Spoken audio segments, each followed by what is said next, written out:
Wala na naman ako matututunan. Oo nga, Chantal, nakakabulit naman ito. Kung nakikinig ka lang siguro kay ma'am, tiyak na may matutunan ka.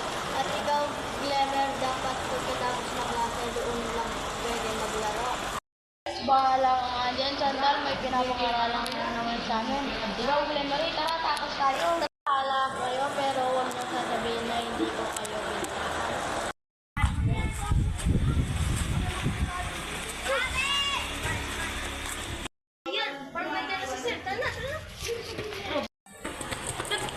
Alam na kung ano ang ginawa ng dalawang ito, tumakas sila. Ngayon, tatanungin ko, sino ang nakikita na lumabas sila sa room? Una po, sir, sabi daw po nila na sila ay naglilinis na at walang pagkakasama. Kaya niyaya din po nila ako sumama pero ako ay nagdalawang isip at sinuri at pwede nagpunta ako ay sasama o hindi. Binalaan ko na rin po sila sir pero ayaw nila makinig. Opo, sir!